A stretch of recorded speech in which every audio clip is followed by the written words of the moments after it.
Hello दोस्तों, railway की पाठशाला में आपका स्वागत है। दोस्तों यहाँ पर 3 जोनल रेलवे से नए जो भर्ती है 2021 की, उसके लिए यहाँ पर नोटिफिकेशन यहाँ पर आउट हो चुका है।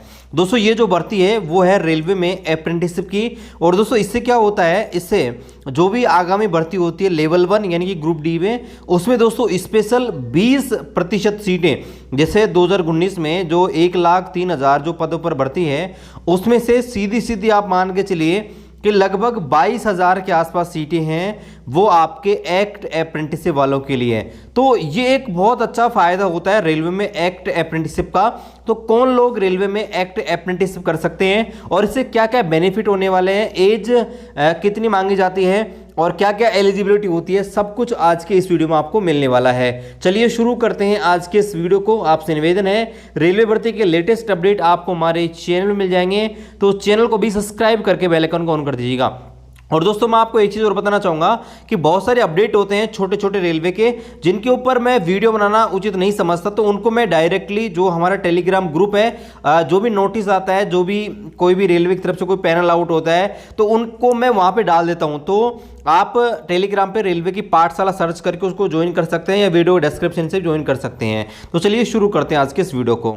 तो दोस्तों मैं आपके सामने यहाँ पर एक नोटिफिकेशन को ओपन कर रखा है। 3 अलग अलग जोनल रेलवेज हैं। एक आपका साउथ वेस्ट रेलवे जो आपका हुबली बोर्ड के अंतर्गत आता है ना, वो। इसके अलावा एक आपका नॉर्दर्न रेलवे चंडीगढ़, जिसको आप दिल्ली भी बोलते हैं, और एक आपका सिकंदराबाद। इनकी तरफ से, तीनों की तरफ से इस समय एक्ट अप्रेंटिसशिप के नोटिस यहाँ पर डाले गए हैं। तो यहाँ पर मैंने आपके सामने एक नोटिस आपके सामने खोल रखा है। तीनों नोटिस जो हैं मैं टेलीग्राम ग्रुप पर डाल दूंगा, तो आप तीनों को अलग अलग डिटेल से यहाँ पर पढ़ सकते हैं। तो यहाँ पर सबसे पहले आपको ये नोटिस की डेट यहाँ पर देख रहे हैं, कल की डेट में यहाँ पर जारी किया गया है। और आप 4 तारीख से 4 अक्टूबर से यहाँ पर ऑनलाइन एप्लीकेशन अप्लाई कर सकते हैं, और 3 जो आपका नवंबर है वहाँ तक आप कर सकते हैं। और टोटल सीटें आप देख सकते हैं इस जोनल रेलवे से 4,103 सीटें हैं, और बाकी और जोनल रेलवे को मिलाकर टोटल 8,100 यहाँ पर सीटें टोटल हैं। तो यहाँ पर आप देखेंगे तो आपको बताया गया कि आप जो वेबसाइट है साउथ सेंट्रल रेलवे, इसकी वेबसाइट पर जाकर इसके लिए ऑनलाइन अप्लाई कर सकते हैं। और आपको ध्यान रखना है कि आप सिर्फ ऑनलाइन के माध्यम से ही अप्लाई कर सकते हैं। ऑफलाइन आपका कोई फॉर्म है यहाँ पर जो है यहाँ पर नहीं लिया जाएगा। अब यहाँ पर नीचे आप देखेंगे तो यहाँ पर क्या दे रखा है, सीरियल नंबर दे रखा है हर पोस्ट के लिए। तो यहाँ पर आप देखेंगे रेलवे जो एक्ट अप्रेंटिसशिप के जो सेंटर हैं, यानी कहाँ कहाँ पर आपकी ट्रेनिंग कराई जाएगी अप्रेंटिसशिप की, तो वो यहाँ पर सेंटर है जो आप भर सकते हैं अपने हिसाब से।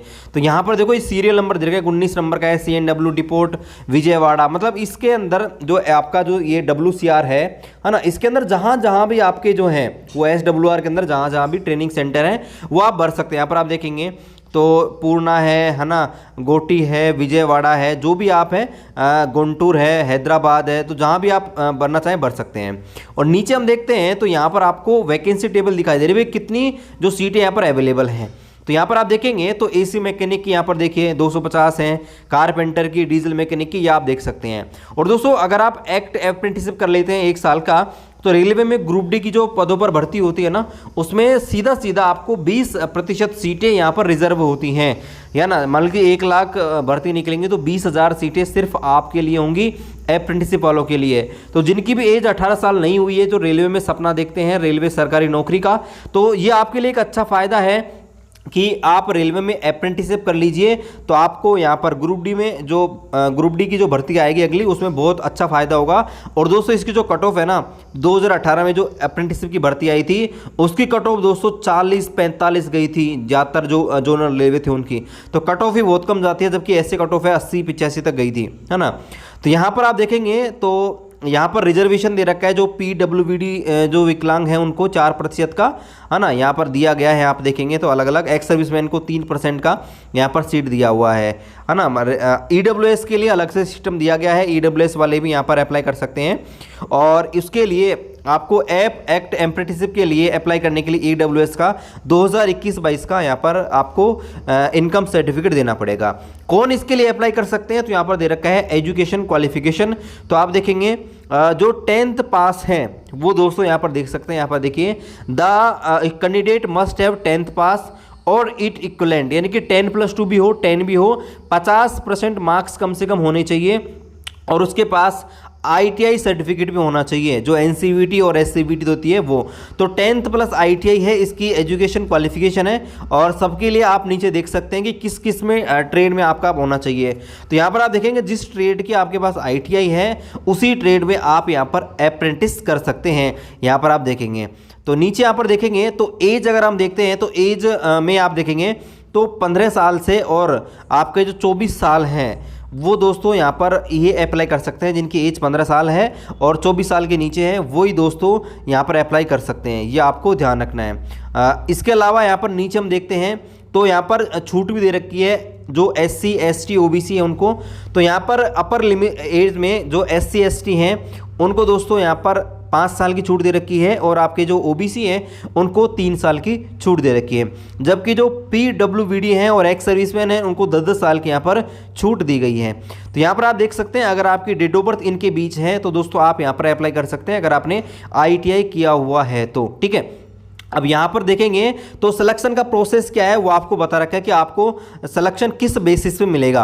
तो यहाँ पर आप देखेंगे तो नीचे आपको बता रखा है कि selection of the eligible candidate for imparting training under the apprentice act 1961, यानी कि जो अप्रेंटिस एक्ट है 1961 उसके तहत आपको ट्रेनिंग पर भेजने के लिए, ट्रेनिंग के लिए सेलेक्ट करने के लिए एक मेरिट लिस्ट बनेगी।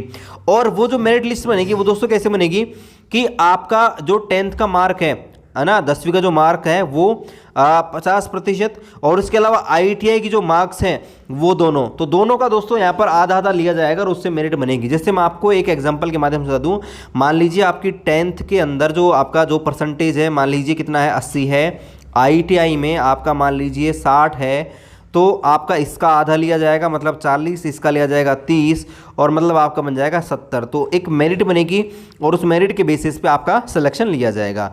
अब यहाँ पर बोल रखा है अगर कोई दो कैंडिडेट हैं जिनका मार्क्स यहाँ पर समान हो जाता है तो जो ज़्यादा उम्र का कैंडिडेट है उसको यहाँ पर सेलेक्ट किया जाएगा। कोई यहाँ पर रिटन टेस्ट नहीं लिया जाएगा, क्लियर रूप से बोल रखा है, और कोई वाइवा यहाँ पर नहीं लिया जाएगा, ये आपको ध्यान रखना है। आगे यहाँ पर देखिए ट्रेनिंग एंड स्टिपेंड, तो यहाँ पर बोल रखा है कि रेलवे का जो यहाँ पर स्टिपेंड का जो प्रावधान है उसके तहत आपको यहाँ पर पैसे मिलेंगे हर महीने के हिसाब से। और दोस्तों ये जो पैसे थे लगभग मेरे हिसाब से 8,000 के आसपास यहाँ पर मिलते हैं जो भी यहाँ पर सेलेक्ट हो जाते हैं उनको। तो लगभग 8,000 रुपये आपको पर मंथ स्टिपेंड में मिलता है रेलवे की तरफ से। अब ऑनलाइन अप्लाई करने के लिए यहाँ पर 100 रुपये चार्ज लिए जाते हैं, तो 100 रुपये यहाँ पर फीस आपको देनी पड़ेगी। और SC ST जो है और फीमेल कैंडिडेट हैं PWBD हैं उनको दोस्तों यहाँ पर छूट दी गई है, किसी प्रकार का उनसे कोई पैसा नहीं लिया जा रहा। नीचे आप देखेंगे तो जो फिजिकल स्टैंडर्ड इनके मांगे गए हैं और मेडिकल फिटनेस, तो यहाँ पर बोला गया कि मेडिकल फिटनेस यहाँ पर ठीक होना चाहिए, है ना। तो यहाँ पर बोल रखा है देखो कौन कौन है, देखो फिटर में क्या होना चाहिए कि अगर आपका लोअर लंब पार्शियल डैमेज है तो भी आप कर सकते हो। वेल्डर में अगर आपके विदाउट 3 फिंगर है तो भी आप चलेंगे। इलेक्ट्रीशियन में अगर आपका जो लिम्प है ना, लोअर लिम्प, उसमें कुछ प्रॉब्लम है तो भी कर सकते हैं। मैकेनिस्ट में अगर आपकी कोई छोटी अंगुली डैमेज, एक अंगुली डैमेज हो रही है थोड़ी बहुत, तो वो भी चलेगा। कारपेंटर में 1 अपर एंड लोअर जो लिम्प है वो अगर डैमेज है तो भी चलेगा। इलेक्ट्रॉनिक्स में विदाउट लेग्स और लेग वो वाले भी चल जाएंगे, है ना, क्योंकि वो अलग अलग डिपार्टमेंट के होते हैं तो हर हिसाब से अलग अलग रिक्रूटमेंट होती हैं, तो आप देख सकते हैं, है ना। तो यहाँ पर आपको दिया गया है। और VI कैंडिडेट हैं उनके बारे में बता रखा है, HI के लिए बता रखा है, तो यहाँ पर इनके बारे में आप देख सकते हैं। और जो डिसेबिलिटी वाले कैंडिडेट हैं उनको डिसेबिलिटी सर्टिफिकेट यहाँ पर देना होगा, ये भी आपको ध्यान रखना है। तो रजिस्ट्रेशन कैसे करना है, रजिस्ट्रेशन के लिए ये एक वेबसाइट है जो इस बोर्ड की है, उस पर जाकर आपको ऑनलाइन फॉर्म यहाँ पर भरना है। जो भी आपके आसपास ई-मित्रा सेंटर हैं, साइबर कैफ़े वाले हैं, उनसे भी आपको यहाँ पर भर लेंगे, ये आपको ध्यान रखना है। आगे यहाँ पर बात करते हैं, नीचे यहाँ पर कुछ जो भी इंपॉर्टेंट चीज़ दी गई हैं कि आपको फाइल में जब आप ऑनलाइन अप्लाई करो तो फ़ोटो वगैरह, सिग्नेचर, उसकी साइज़ क्या होनी चाहिए, ये सारी चीज़ यहाँ पर बता रखी है। मोबाइल नंबर आपका चालू होना चाहिए और डॉक्यूमेंट्स क्या क्या अपलोड होंगे उनके बारे में बता रखा है। 10th की मार्कशीट है, ITI जो है वो यहाँ पर दिया गया है, SC ST या OBC का सर्टिफिकेट है वो, EWS होती है EWS सर्टिफिकेट, डिसेबिलिटी अगर आप हैं तो डिसेबिलिटी सर्टिफिकेट आपको देना होगा, एक्स सर्विसमैन है तो एक्स सर्विसमैन, और अगर आपने गलत डिटेल भरी तो आपका फॉर्म है यहाँ पर रिजेक्ट भी कर दिया जाएगा। जैसे रोल नंबर्स गलत डाल दिए, क्वालिफिकेशन ईयर्स गलत डाल दिए, डेट ऑफ बर्थ, तो आपका फॉर्म रिजेक्ट भी हो सकता है। ये सारी चीज़ें यहाँ पर दे रखी हैं। तो और भी इंपॉर्टेंट चीज़ें हैं जो यहाँ पर आप देख सकते हैं है ना। तो ये सारी चीज़ें हैं दोस्तों कि इस प्रकार से आपका जो एक्ट अप्रेंटिसशिप का है उसकी भर्ती यहाँ पर निकाली गई है। तो अगर आप इंटरेस्टेड हैं तो आप भर सकते हैं। और यहाँ पर आप देखो कैटेगरी वाइज देख सकते हैं कि किस किस ट्रेड में कहाँ कहाँ पर कैसी कैसी सीटें यहाँ पर अवेलेबल हैं, वो आप नीचे देख सकते हैं। और यहाँ पर कास्ट सर्टिफिकेट कुछ इस प्रकार का आपको देना होगा, लेकिन अगर आपके पास जो ऑनलाइन बना हुआ कास्ट सर्टिफिकेट है ना वो चल जाएगा, आपको इस प्रारूप में बनाने की कोई भी ज़रूरत नहीं है, ये आपको ध्यान रखना है। लेकिन यहाँ पर एक चीज़ ध्यान रखना है, ये ओबीसी के जो कैंडिडेट हैं उनको यहाँ पर ये वाला अलग से आता है डिक्लेरेशन। इसमें दोस्तों कुछ नहीं करना, आपको बेसिक सी डिटेल भरनी होती है खुद की, और खुद के साइन कराने पड़ते हैं, किसी पर्टिकुलर किसी ऑफिसर के साइन नहीं कराने पड़ते हैं। तो ये भी आपको यहाँ पर ध्यान रखना है, डीवी के टाइम आपका काम आएगा। बाकी वही सर्टिफिकेट जो रेलवे में लगते हैं, डिसेबिलिटी सर्टिफिकेट किस प्रकार का बनना चाहिए, है ना, SC ST का सर्टिफिकेट, वो सारी चीज़ें इस प्रकार का आपका बनना चाहिए। तो दोस्तों इस प्रकार से यहाँ पर भर्ती निकाली गई है। तो अगर आप इंटरेस्टेड हैं तो दोस्तों इसके लिए आप अप्लाई कर सकते हैं। तो इस प्रकार से जो एक्ट अप्रेंटिसशिप है उसमें दोस्तों आप क्या करते हैं, 20% सीटें ग्रुप डी के लिए आरक्षित होती हैं। तो एक बहुत अच्छी खबर है, तीनों नोटिफिकेशन में डाल दूंगा, आप किसी भी जगह से यहाँ पर अप्लाई कर सकते हैं। चलिए मिलते हैं आपसे अगले वीडियो में, तब तक खुश रहिए। जय हिंद, वंदे मातरम।